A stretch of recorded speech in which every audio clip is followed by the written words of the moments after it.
Hi hello ನಮಸ್ಕಾರ guys, welcome back to my channel. ನಾನು ನಿಮ್ಮ ಮಿಸ್ಟರ್ ಜಯೇಶ್ ಮಾತಾಡ್ತಾ ಇದ್ದೀನಿ. ಸೊ ಇವತ್ತೊಂದು ದಿನ ನಾನು ಹೋಗ್ತಾ ಇದ್ದೀನಿ ಚೆನ್ನೈಗೆ. ಸೊ ಅದು ಫಸ್ಟ್ ಟೈಮ್ ಒಬ್ಬನೇ ಹೋಗ್ತಾ ಇರೋದು ಚೆನ್ನೈಗೆ. ಸೊ ಬ್ಲಾಗ್ ಮಾಡಬೇಕು ಅಂತ ಅನಿಸ್ತು. ಗೊತ್ತಿಲ್ಲ ಅಲ್ಲೋಗಿ ಯಾವ್ದಾರ ಪ್ಲೇಸ್ ವಿಸಿಟ್ ಮಾಡ್ತೀನಿಲ್ವ, ಒಂದು ಅರ್ಜೆಂಟ್ ಕ್ಯಾಸೆಂಟಲ್ಲಿ ಹೋಗ್ತಾ ಇದ್ದೀನಿ. ಸೊ ಬನ್ನಿ, ಹೋಗೋ ರೋಡಲ್ಲಿ ಏನಿರ್ಬೋದು ಅನ್ನೋ ಒಂದು ಕುತೂಹಲ. ಯಾಕೆಂದರೆ ಹೊಸ ರೋಡಲ್ಲಿ ಹೋಗ್ತಾ ಇದ್ದೀನಿ. ಸೊ ಅದನ್ನು ಎಕ್ಸ್ಪ್ಲೋರ್ ಮಾಡೋಣ ಅಂತ ಅಷ್ಟೇ. ಜಸ್ಟ್ ಹೋಗ್ತಾ ಯಾವ ಥರ ಇದೆ ಒಂದು ರೋಡು.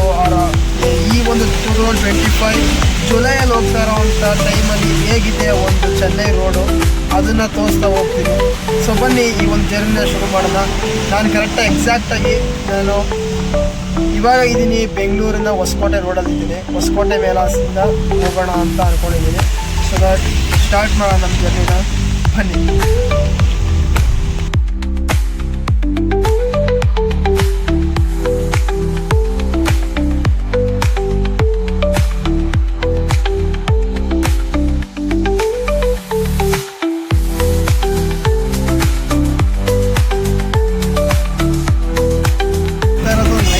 ಆದ್ದರಿಂದ ನೈಟ್ ಟೈಮಲ್ಲಿರುವಂಥ ವೆದರ್ ಮಾತ್ರ ಸಖತ್ತಾಗಿದೆ.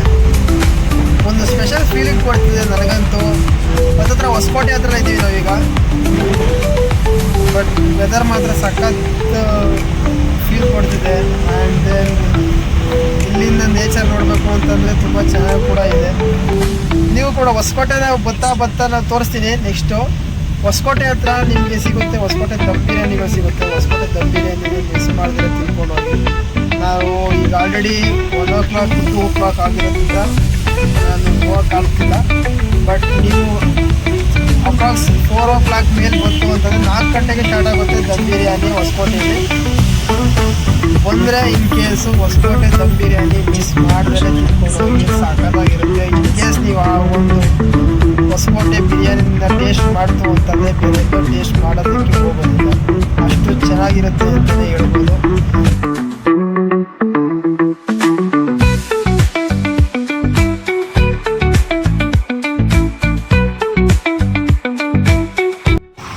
ಹೊಸಕೋಟೆ ಟೋಲ್ ಬಿಡ್ತಿದ್ದಾಗೆ ನೆಕ್ಸ್ಟ್ ಸ್ಟಾರ್ಟ್ ಆಗ್ತಿದೆ ಬಿರಿಯಾನಿಗಳ ಹಬ್ಬನೇ ತಿರ್ಬೋದು. ಈ ಪ್ರತಿಯೊಂದು ಸೈಡಲ್ಲೂ ಬಿರಿಯಾನಿಗಳು. ದಮ್ ಬಿರಿಯಾನಿ ನೋಡಿ, ಇದಂತೂ ಮಸ್ತ್. ನಾನು ಒಂದ್ಸಲ ಬಂದಿರಿ ಟೇಸ್ಟ್ ಮಾಡಿದೆ.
ಫೈನಲ್ ಆಗಿ ನಾವಿದ್ದೀವಿ ತಮಿಳ್ನಾಡಿನ ಒಳಗಡೆ.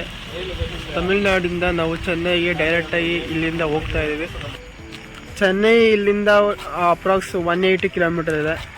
ಸೊ ಇಲ್ಲಿ ಕಾಫಿ ಕುಡಿಯೋಣ ಅಂತ ಗಾಡಿ ನಿಲ್ಲಿಸ್ಬಿಟ್ಟು ಕಾಫಿ ಕುಡಿಯೋಕ್ಕಂತ ಬಂದಿದ್ದೀನಿ. ಕಾಫಿ ಕುಡಿಯೋಣ, ಹೆಂಗಿರುತ್ತೆ ಟೇಸ್ಟ್ ನೋಡೋಣ. ಸೊ ಈ ಕಡೆ ಸೈಡಿಂದ ಬಂದಿದ್ದು, ಇಲ್ಲಿ ಈ ಕಡೆ ಚೆನ್ನೈ ರೂಟ್ ಹೋಗ್ತಾ ಇದ್ದೀವಿ. ತಮಿಳ್ನಾಡಲ್ಲಂತೂ ಗೊತ್ತಿರೋರಿಗೆ ಗೊತ್ತಿರುತ್ತೆ, ಬಂದಿರೋರಿಗೆ ತುಂಬ ಬೆಟ್ಟಗಳಿಂದ ಕೂಡುವಂಥ ಸ್ಟೇಟ್ ಅಂತಲೇ ಹೇಳ್ಬೋದು. ಎಲ್ಲಿ ನೋಡಿದ್ರು ಬೆಟ್ಟಗಳೇ ಕಾಣುತ್ತೆ ಅಂಥ ಸ್ಟೇಟ್ಗಳು. ಸೊ ನಾವೀಗ ಹೋಗ್ತಾ ಇರೋವಂಥ ರೋಡು ಕೂಡ ಬೆಟ್ಟದ ಮೇಲೆ ಇರೋವಂಥ ರೋಡೇ ಆಗಿರುತ್ತೆ. ಚೆನ್ನೈಗೆ ಹೋಗಬೇಕು ಅಂತಂದರೆ ಹೊಸಕೋಟೆ ರೋಡಿಂದ ಇದೇ ರೋಡಲ್ಲಿ ಹೋಗಬೇಕು. ಫುಲ್ಲು ಘಾಟ್ ಸೆಕ್ಷನ್ ರೋಡು ಅಂತಲೇ ಕರಿಬೋದು. Crossing heavy dangerous place. ಹೋಗೋರಿಗೂ ಬರೋನಿಗೂ ಕೂಡ ತುಂಬ ಸೇಫಾಗಿ ಡ್ರೈವ್ ಮಾಡಬೇಕು ಅಂತ ನನಗೇನೋ ಅನಿಸುತ್ತೆ. ತುಂಬ ಹೆವಿ ಕಷ್ಟ ಇದೆ ಇದೊಂದು ಪ್ಲೇಸು. ನಾವು ಏನು ಕರ್ನಾಟಕದಲ್ಲಿ ನೋಡಬೇಕು ಅಂತಂದರೆ ಧರ್ಮಸ್ಥಳ ಹೋಗ್ತೀವಿ, ಅದೇ ಥರ ಸಿಗುತ್ತೆ. ಬಟ್ ಇದು ಹೀಲ್ಸ್ ಮೇಲೆ ಹೋಗಿ ಮತ್ತೆ ಡೌನ್ ಇಳಿಯುವಂಥ ಒಂದು ರೋಡ್ ಆಗಿರುತ್ತೆ. ನಾನು ಆಲ್ರೆಡಿ ಒಂದು ಸಲ ಬಂದಿದ್ದೆ, ಸೇಲಂಗೆ ಬಂದಿದ್ದೆ. ಸೇಲಂನಲ್ಲಿ ಎರ್ಕಾಡ್ ಅನ್ನೋ ಪ್ರದೇಶ ನೀವು ನನ್ನ ಒಂದು ಚಾನಲಲ್ಲಿ ನೋಡಿರ್ಬೋದು. ಅದು ಪ್ಲೇಸ್ ಎಕ್ಸಾಕ್ಟ್ ಇದೇ ಥರ ಇರುತ್ತೆ. ಒಂದು ಪ್ಲೇಸಿಂದ ಮತ್ತೊಂದು ಪ್ಲೇಸ್ ಕನೆಕ್ಟಿವಿಟಿ ಮಾಡಬೇಕು ಅಂತಂದರೆ ಇಂಥ ಒಂದು ಪ್ರದೇಶಗಳನ್ನ ದಾಟ್ಕೊಂಡೇ ಹೋಗಬೇಕಾಗಿರುತ್ತೆ. ಸೊ ಅದು ಸ್ವಲ್ಪ ರಿಸ್ಕ್ ಅಂತಲೇ ಹೇಳ್ಬೋದು ಈ ತಮಿಳ್ನಾಡು ಸ್ಟೇಟಲ್ಲಿ. ಬಟ್ ಆದರೂ ರೋಡ್ಗಳನ್ನ ಚೆನ್ನಾಗೇ ಮಾಡಿದ್ದಾರೆ. ಆ್ಯಂಡ್ ಡ್ರೈವ್ ಮಾಡುವಾಗ ಸೇಫಾಗಿ ಡ್ರೈವ್ ಮಾಡಿದ್ರೆ ಒಳ್ಳೆಯದು ನನ್ನ ಪ್ರಕಾರ. ಯಾವ ರೇಂಜಿಗೆ ಫಾಗ್ ಬೀಳ್ತಿದೆ ಅಂತಂದರೆ ಇಲ್ಲಿಂದ ಯಾವ ಥರ ವ್ಯೂ ಕಾಣ್ತಿದೆ ಅಂತ ನೀವು ನೋಡ್ಬೋದು. ಬಟ್ ಐ ಸೈಡಲ್ಲಿ ನೋಡ್ಬೋದು, ಕ್ಯಾಮ್ರಾದಲ್ಲಿ ಅಷ್ಟು ವಿಷನ್ ಕ್ಯಾಪ್ಚರ್ ಆಗ್ತಿಲ್ಲ ಬಿಕಾಸ್ ಫುಲ್ ಆಫ್ ಫಾಗ್ ಇದೆ. ಇಲ್ಲಿ ಒಂದು ಚಿಕ್ಕ ಚಿಕ್ಕ ಊರುಗಳು ಸಿಗ್ತಾ ಹೋಗುತ್ತೆ. ಅಲ್ಲಲ್ಲೇ ಬೆಟ್ಟ ಮುಗಿಸಿ ಮತ್ತೆ ಒಂದು ಊರು ಮುಗಿಸಿ ಮತ್ತೆ ಬೆಟ್ಟ ಹತ್ತೋದು, ಬೆಟ್ಟ ಇಳಿಸೋದು. ಸೊ ಈ ಥರ ಒಂದು ರೋಡಲ್ಲಿ ಬಂದು ತುಂಬ ಹೆವಿ ಡೇಂಜರಸ್ ಪ್ಲೇಸ್ ಅಂತ ಅನಿಸ್ತು ನನಗೆ. ನಾವು ಬಂದಂಥ ಒಂದು ರೋಡು. ಬಟ್ ಬೇರೆ ಸೈಡಿಂದ ಎಷ್ಟೋ ರೂಟ್ ಇದೆ. ಅಂದರೆ ಬೆಳೆಯೋ ಒಂದು ಟೈಮಲ್ಲಿ ತುಂಬ ಚೆನ್ನಾಗಿ ಕಾಣಿಸುತ್ತೆ ವ್ಯೂ. ಆ್ಯಂಡ್ ಅಷ್ಟೇ ಚೆನ್ನಾಗಿ ಡ್ರೈವ್ ಕೂಡ ಮಾಡ್ಕೊಂಬರ್ಬೋದು. ಯಾಕೆಂದರೆ ಎಲ್ಲ ವಿಸಿಬಲ್ ಇರುತ್ತೆ. ಆ್ಯಂಡ್ ಆ ಒಂದು ಫೀಲ್ ಇರುತ್ತಲ್ಲ ನೇಚರ್ ಮಧ್ಯೆ ಬರುವಂಥದ್ದು, ಅದು ತುಂಬ ಎಕ್ಸೈಟೆಡ್ ಆಗಿರುತ್ತೆ ಅಂತಲೇ ಹೇಳ್ಬೋದು. ಮತ್ತು ನೈಟ್ ಟೈಮಲ್ಲಿ ಈ ಥರ ಬರೋದು ಸ್ವಲ್ಪ ಕಷ್ಟ ಅಂತಲೇ ಹೇಳ್ಬೋದು. ಇಲ್ಲ ನೋಡ್ರಿ, ತಮಿಳ್ನಾಡಿನ ಬಸ್ಸು ನೋಡ್ದಂಗೆ ಅನಿಸುತ್ತೆ. ಇಲ್ಲಿ ಬೇಗನೆ ಅಬ್ಸರ್ವ್ ಮಾಡ್ಬೋದು. ಇಲ್ಲಿ ಲೈಟಿಂಗ್ ಹಾಕಿರೋದ್ರಿಂದ ಕಾಣ್ತಾ ಇಲ್ಲ. ಅದು 12K ಅಂತ ಬರ್ತಿದ್ದಾರೆ. ಬೆಂಗಳೂರಲ್ಲಿ ಯಾವ ಥರ ಇರುತ್ತೆ ಅದೇ ಥರ ಬಸ್ ನಂಬರ್ಗಳು ಮೂವ್ ಆಗ್ತಿದೆ ನೋಡಿ. ಬಸ್ಸು ಸೇಮ್ ನಮ್ಮ BMTC ಬಸ್ ಇದ್ದಂಗೆ ಇದೆ. ತಮಿಳ್ನಾಡಿನ ಕಡಕ್ ಚಾಯ್ ನೋಡ್ರಿ. ತಮಿಳ್ನಾಡು ಎಲ್ಲೇ ಹೋಯ್ತು ಅಂತಂದ್ರೆ ಈ ಥರ ನಿಮಗೆ ನೋಡಲಿ ಸಿಗುತ್ತೆ, ಮಾಡಿಕೊಡ್ತಾರೆ. ಕಡಕ್ ಚಾಯ್ 12 ರೂಪೀಸ್ ಚಾಯ್ ರೆಡಿ.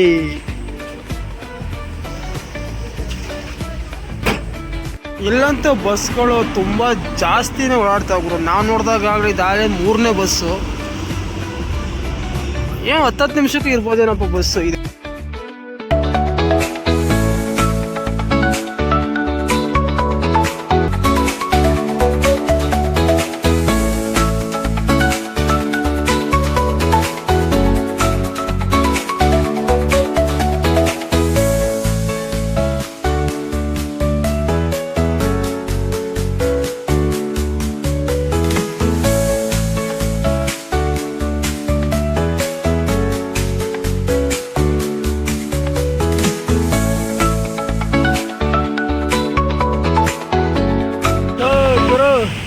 ಅಂತೂ ಫೈನಲ್ ಆಗಿ ಚೆನ್ನೈಗೆ ಇನ್ನು 40 ಕಿಲೋಮೀಟರ್ಸ್ ಅಷ್ಟೇ ಇರೋದು. ಫೈನಲ್ ಆಗಿ ರೀಚ್ ಆಗ್ತಿದ್ದೀವಿ. ಸ್ವಲ್ಪ ರೆಸ್ಟ್ಗೆ ಅಂತ ಗಾಡಿ ಸೈಡ್ಗೆ ಹಾಕಿ ನಿಲ್ಸಿದ್ದೀವಿ. ಅಲ್ಲಿಂದ ಈ ಹೈವೇ ಆಲ್ರೆಡಿ 5:30 ಆಗಿದೆ ಟೈಮು. 5:30 ಟೈಮಲ್ಲಿ ವ್ಯೂ ನೋಡಿ ಯಾವ ಥರ ಕಾಣ್ತಿದೆ.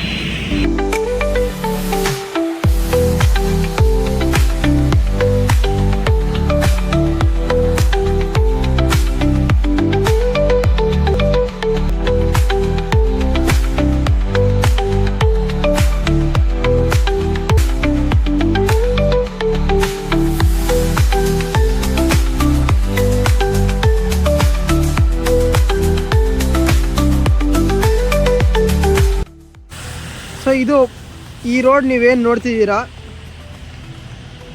ಈ ರೋಡಲ್ಲೇ ಸ್ಟ್ರೈಟ್ ನೀವು ಹೋಗ್ತು ಅಂತಂದರೆ ಹೊಸಕೋಟೆಗೆ ಹೋಗ್ತೀರಾ. ಸೊ ಇದು ನೋಡ್ಬೋದು, ಹೊಸಕೋಟೆ ಇಲ್ಲಿಂದ 205 ಕಿಲೋಮೀಟರ್ ದೂರದಲ್ಲಿದೆ.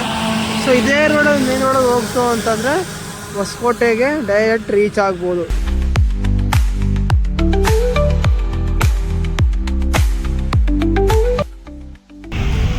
ಫುಲ್ಲು ಗ್ರೀನರಿ ಅಂದರೆ ಗ್ರೀನರಿ. ಯಾಕೆ ಅಂತಂದರೆ ಸಮುದ್ರ ಹತ್ರನೇ ಇರೋದ್ರಿಂದ ಇಲ್ಲಿಗೆ ನೀರಿಗೆ ಯಾವುದೇ ಥರ ಏನು ಬರ ಅಂತಲೇ ಇಲ್ಲ. ಇಲ್ಲಿ ಭತ್ತಗಳೇ ಬೆಳೆದವರು ಗುರು ಈ ಕಡೆ ಸೈಡ್ ಅಂತೂ. ನಮ್ಮ ಕಡೆ ಸೈಡು ಭತ್ತಗಳು ಹಾಕಿದ್ರು ಅಂದ್ರೆ ಹಾಕೋದು, ಯಾಕೆ ಅಂತಂದರೆ ಅಷ್ಟು ರೇಟ್ ಇಲ್ಲ. ಇಲ್ಲಂತೂ ಫುಲ್ ಭತ್ತಗಳು, ಯಾಕೆಂದರೆ ರಾಗಿ ಹಾಕಿದ್ರೆ ಅಷ್ಟು ಉಳಿಯಲ್ಲ. ಭತ್ತ ಹಾಕಿದ್ರೆ ಎನಿ ಟೈಮ್ ನೀರು ಸಿಗುತ್ತಲ್ಲ ಅನ್ನೋ ಕಾರಣಕ್ಕೋಸ್ಕರ ಎಲ್ಲರೂ ಭತ್ತ ಹಾಕಿದ್ದಾರೆ. ಇದೇ ಒಂದು ತಮಿಳ್ನಾಡಲ್ಲಿ ತುಂಬ ದೇವಸ್ಥಾನಗಳು ನೋಡಿ ಸಿಗುತ್ತೆ ನಿಮಗೆ.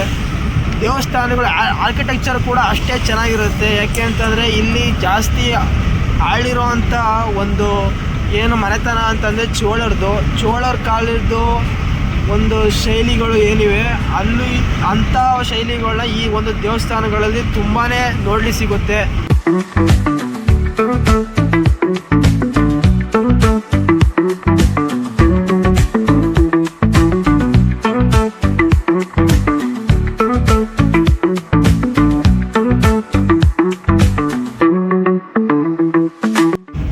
ಗುರು ಚೆನ್ನೈವರೆಗೂ ರೋಡ್ ಚೆನ್ನಾಗೇ ಇತ್ತು. ಚೆನ್ನೈ ಹತ್ತತ್ರ 40 ಕಿಲೋಮೀಟರ್ಸ್ 30 ಕಿಲೋಮೀಟರ್ಸ್ ಬರ್ತಾ ಅಲ್ಲಲ್ಲೇ ಈ ಥರ ರೋಡ್ ಬ್ಲಾಕೇಜ್ಗಳು ಸ್ಟಾರ್ಟ್ ಆಯಿತು. ಸೊ ನಾನು 1-2 ಅಂತ ಅಂದ್ಕೊಂಡೆ, ಬಟ್ ಬೇಜಾನ್ ಕಡೆ ಇದೇ ಥರ ಬ್ಲಾಕೇಜ್ಗಳು ಮಾಡಿದ್ದಾರೆ ಒಂದೊಂದು ಕಿಲೋಮೀಟರ್ಗೆ. ಸೊ ಅಲ್ಲಿಗೆ ಅರ್ಥ ಏನು ಅಂತಂದರೆ ಕರೆಕ್ಟಾಗಿ ಇನ್ನೂ ರೋಡ್ ಆಗಿಲ್ಲ ಚೆನ್ನೈ ಸಿಟಿಗೆ ಅಂತ. ಸೊ ಬರಬೇಕಾದ್ರೆ ಸ್ವಲ್ಪ ಜಾಗೃತರಾಗಿ ಬನ್ನಿ, ನೈಟ್ ಟೈಮ್ ಎಕ್ಸ್ಪೆಷಲಿ. ಬಿಕಾಸ್ ಆ ಥರ ಏನೋ ಗುರ್ತು ಇರೋ ಅಂಥ ಯಾವುದೇ ಥರ ಐಟಮ್ಗಳು ಹಾಕಿಲ್ಲ ಅಲ್ಲಿ. ಜಾಸ್ತಿ ಕಡೆ ನೋಡಿದ್ದೀನಿ ಆಲ್ರೆಡಿ. ಇದು 10 or 11 ಸತಿ ಏನೋ ನೋಡ್ತಾ ಇರೋದು ಈ ಥರ ಬ್ಲಾಕೇಜ್ಗಳು. 1 ಕಿಲೋಮೀಟರ್ಗೂ ಈ ಥರ ಒಂದು ಬ್ಲಾಕೇಜ್ಗಳು ಆಗ್ತಾ ಬಂದಿದ್ದಾರೆ. ಲೈಕ್ ಸರ್ವಿಸ್ ರೋಡ್ ಮಾಡ್ತಿದ್ದಾರೆ. ಇನ್ನೂ ಸರ್ವಿಸ್ ರೋಡ್ ಹೋಗ್ತಾ ಇರೋದು ನಾವು, ಇನ್ನೂ ನೈಸ್ ರೋಡ್ ಆಗಿಲ್ಲ ನೀಟಾಗಿ. ಸೊ ನೋಡ್ತಾ ಇರ್ಬೋದು ಅದು ಪ್ರೋಗ್ರೆಸ್ಸಲ್ಲಿ ಇದೆ. ಸೊ ಕರೆಂಟ್ಲಿ ಇನ್ 2025 ಇನ್ನು ಒಂದು ವರ್ಷಕ್ಕೆ ಇದು ಒಂದು ಒಳ್ಳೆ ಹೈವೇ ಆಗ್ಬೋದು. ಸೊ ದಟ್ ಎಲ್ಲ ಟ್ರಾನ್ಸ್ಪೋರ್ಟೇಷನ್ ಈಸಿ ಆಗುತ್ತೆ ಅಂತ ಅನ್ಕೋತೀನಿ. ಸೊ ಗುರು ಫೈನಲಾಗಿ ಚೆನ್ನೈ ತಲುಪ್ತು. ಚೆನ್ನೈಗೆ ಬಂದಿದ್ದು ಫೀಲು ತುಂಬ ಚೆನ್ನಾಗಿತ್ತು. Because night journey and day journey ಎರಡೂ ಸಿಕ್ತು. ಚೆನ್ನೈಯಲ್ಲಿ ಒಂದು ರೂಮ್ ತೊಗೊಂಡು ಸ್ವಲ್ಪ ರೆಸ್ಟ್ ಮಾಡಿ ಆಮೇಲೆ ಕಂಟಿನ್ಯೂ ಮಾಡೋಣ. ಸ್ವಲ್ಪ ಏನೋ ಒಂದು ಕೆಲಸ ಇತ್ತು, ಆ ಕೆಲಸಕ್ಕೆ ಹೋಗೋಣ ಅಂತ ಯಾವುದೋ ಒಂದು ರೂಮ್ ಪರ್ಚೇಸ್ ಮಾಡೋಣ 1-2-3 ಅವರ್ಸ್ಗೆ ಅಂತ ಬಂದು. ಏನು ಗುರು ಕಾಸ್ಟ್ಲಿ ದುನಿಯಾ ಇಲ್ಲಿ. ಹೋಟೆಲ್ ಹೆಸರು ಹೇಳ್ಬಾರ್ದು, ಬೇಡ. ಬಟ್ ಅಮೌಂಟ್ ಬಂತು ಅಂತಂದರೆ 1 ಅವರ್ಗೆ 800 ರೂಪಾಯಿ ಹೇಳ್ತಿದ್ದಾರೆ, ಜಸ್ಟ್ ಫಾರ್ 1 ಅವರ್. ನಾವು 2 ಅವರ್ಸ್ ತೊಗೊಂಡು ಒಂದು ಸ್ವಲ್ಪ ರೆಸ್ಟ್ ಮಾಡ್ಕೊಂಡೆಲ್ಲ ಬ್ರೇಕ್ಫಾಸ್ಟ್ ಎಲ್ಲ ಮಾಡ್ಕೊಂಡು ಹೋಗೋಣ ಅಂತ ಬಂದರೆ 800 1600 ಹೇಳಿದ್ರು. ನಾವು ಹಿಂಗೆ ಮಾಡಿ ಅಣ್ಣ ಸ್ವಲ್ಪ ಕೆಲಸ ಐತಿ ಹೋಗ್ಬಿಡ್ತೀವಿ ಬೇಗ. ಅವನಿಗೆ ಹಿಂದಿ ಗೊತ್ತಾಯಿಲ್ಲ ಆ್ಯಂಡ್ ಕನ್ನಡನೂ ಗೊತ್ತಾಯಿಲ್ಲ, ಇಂಗ್ಲೀಷು ಗೊತ್ತಾಯಿಲ್ಲ. ನಾವು ಹೇಳಿ ಸಾಕಾಗಿ ಸೊ ಒಪ್ಕೊಂಡ. ಡೋರ್ ನಂಬರ್ ಕೊಟ್ಟಿದ್ದಾನೆ 15. ಓಪನ್ ಮಾಡೋಣ, ಹೆಂಗಿದೆ ನೋಡೋಣ. ಒಂದು ತಕ್ಕ ಮಟ್ಟಿಗೆ ಐತೆ, ಅಷ್ಟೇನಿಲ್ಲ. ಒಂದು ಟಿ ವಿ ಎಲ್ಲ ಕೊಟ್ಟಿದ್ದಾರೆ. ಏನು ಲೈಟ್ ಹಾಕೋಣ.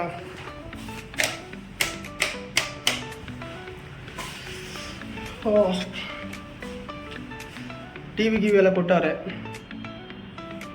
ಏನು ಬೇಕಾದ್ರೆ ಟಿ ವಿ ಬೇಕಾದ್ರೆ ಹಾಕ್ಕೊಂಡು ನೋಡ್ಬೋದು. ಆ್ಯಂಡ್ ಬೆಡ್ಡು ಕೂಡ ಅಷ್ಟೇ ಚೆನ್ನಾಗಿದೆ. ಬೆಡ್ಡು ಎ ಸಿ ಯಾವಾಗಲೂ ಆನ್ ಆಗಿರುತ್ತೆ ಅನ್ಕೋತೀನಿ. ಒಂದು ಇದು ಕೂಡ ಕೊಟ್ಟು ಜೊತೆಗೆ ಒಂದು ವಿಂಡೋ ಸಿಗುತ್ತೆ. ಈಚೆ ಕಡೆ ಸರೌಂಡಿಂಗ್ ಹೆಂಗೈತಿ ನೋಡಲಿಕ್ಕೆ. ಒಂದು ಕಬೋರ್ಡ್ ಕೊಟ್ಟಿದ್ದಾರೆ. ಏನಾರು ಐಟಮ್ ಏನಾರು ಈ ಕಬೋರ್ಡ್ ಅಂತಂದರೆ ಏನು ಐಟಮ್ ಇಕ್ಕೊಡೋದು? ನಮ್ಮ ಹತ್ರ ಏನೂ ಇಲ್ಲ ಐಟಮ್ ಇಕ್ಕೊಳಕ್ಕೆ. ಇಷ್ಟಕ್ಕೆ 1 ಅವರ್ ರೆಸ್ಟ್ ಮಾಡಿ ಹೋಗ್ಲಿಕ್ಕೆ 800 ರೂಪೀಸ್. ಏನು ಗುರು ಕಾಸ್ಟ್ಲಿ ದುನಿಯಾ, ಭಾರಿ ಕಷ್ಟ ಐತಿ. ನಾವು ಅಲ್ಲೇ ಎಲ್ಲರ ಸ್ಟೇ ಆಗಬೇಕು ಅಂತ ಯೋಚನೆ ಮಾಡ್ದೋ, ಬಟ್ ಟೈಮ್ಸ್ ಅಲ್ಲ, ಸ್ವಲ್ಪ ಅಲ್ಲಿ ಇಲ್ಲಿ ಕೆಲಸ ಇತ್ತು ಅಂತ ಹೋಗಿ ನೋಡಿಕೊಂಡು ಇಲ್ಲಿ ಬಂದು ನೋಡಿ ಹೆಂಗೋ ಪರ್ಚೇಸ್ ಮಾಡಿದ್ದಾಯಿತು. ಇನ್ನು 2 ಅವರ್ ರೆಸ್ಟ್ ಮಾಡಿ ತಗೊಂಡು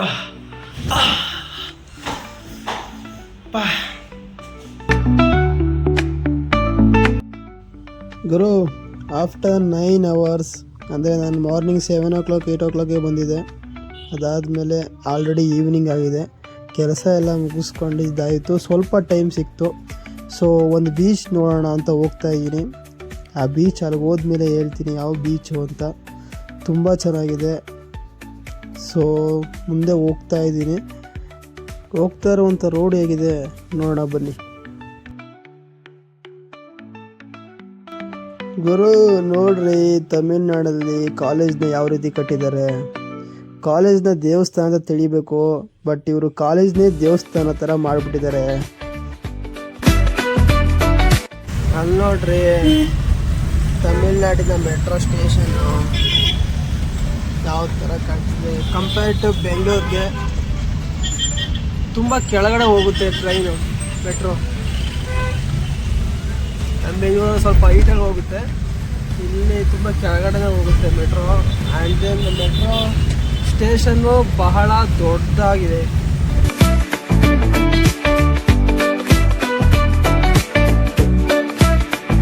ಅಲ್ಲಿ ನೋಡ್ರಿ, ಚೆನ್ನೈನ IPL cricket stadium.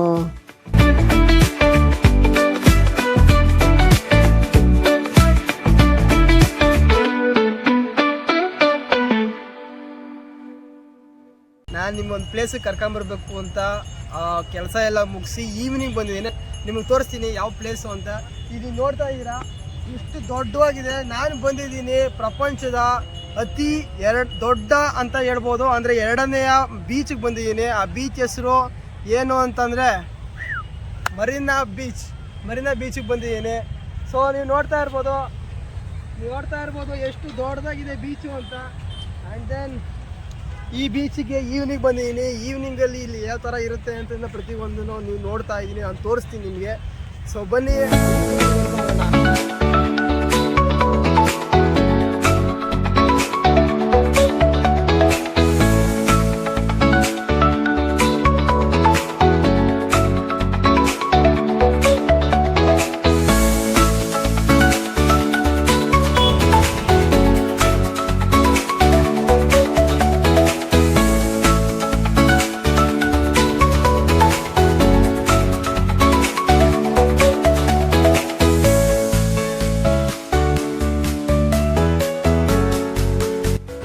Guys, welcome to the Marina Beach in Bangalakolli.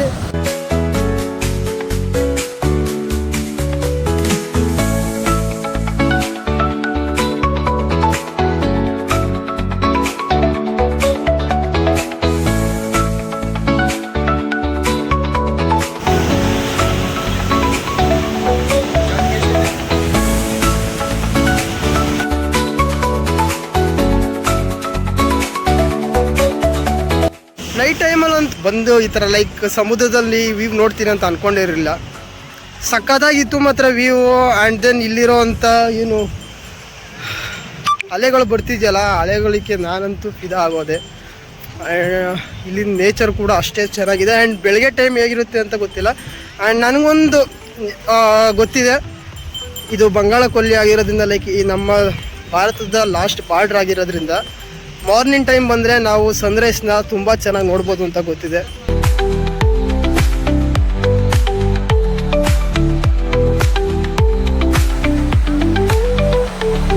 Night ಆಗಿರೋದ್ರಿಂದ ಅಲೆಗಳಂತೂ ತುಂಬ ಜೋರಾಗೆ ಬರ್ತಾ ಇದೆ, ನೀವು ನೋಡ್ಬೋದು ಅದನ್ನು.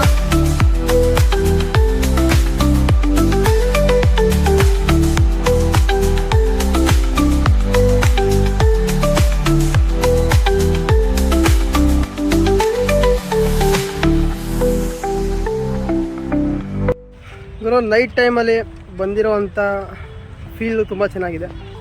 ಜಾಸ್ತಿ ಎಕ್ಸ್ಪ್ಲೇನ್ ಮಾಡೋಕ್ಕೆ ಹೋಗಲ್ಲ, ಬಿಕಾಸ್ ನೈಟ್ ಟೈಮ್ ಆಗಿರೋದ್ರಿಂದ ಜಸ್ಟ್ ನೈಟಲ್ಲಿ ವ್ಯೂ ಯಾಕೆ ಕಾಣ್ತಿದೆ ಅನ್ನೋದನ್ನು ತೋರಿಸ್ತಾ ಇದ್ದೀನಿ ಅಷ್ಟೇ. ಸ್ವಲ್ಪ ಹೇಗಿದೆ ಅನ್ನೋದು ನೋಡಬೇಕು ಅಂತಂದರೆ ಡೇ ಟೈಮೇ ಬರಬೇಕು ಅಲ್ವಾ. ಲೈಕ್ ಇಲ್ಲಿಂದ ನೋಡಿದ್ರೆ ವ್ಯೂಗಳಲ್ಲಿ ಯಾವ ಥರ ಕಾಣುತ್ತೆ, ಎಲ್ಲೆಲ್ಲಿ ಬರೀ ಲೈಟಿಂಗ್ಸ್ಗಳ ಕಾಣ್ತಿದೆ ಅಷ್ಟೇ. ಮಾರ್ನಿಂಗ್ ಟೈಮ್ ಬಂದರೆ ಎಲ್ಲೆಲ್ಲಿ ಏನೇನು ಆಗ್ತಿದೆ ಅನ್ನೋದು ಗೊತ್ತಾಗುತ್ತೆ.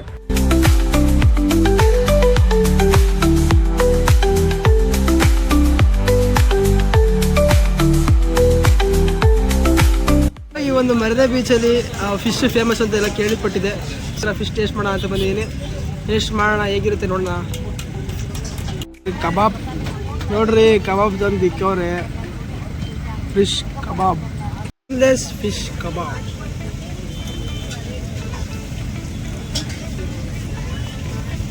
ಏನಿಲ್ಲ, ನಾರ್ಮಲ್ ಫಿಶ್ ತಿನ್ನಂಗೆ ಆಗ್ತಿದೆ. ಬಟ್ ಕಬಾಬು ಮೇಗಳು ಹಾಕಿರೋದ್ರಿಂದ ಕಬಾಬ್ ಫ್ಲೇವರ್ ಹೊಡಿತಿದೆ ಅಷ್ಟು. ಏನು ಡಿಫ್ರೆನ್ಸ್ ಏನು ಅನ್ನಿಸ್ತಾ ಇಲ್ಲ.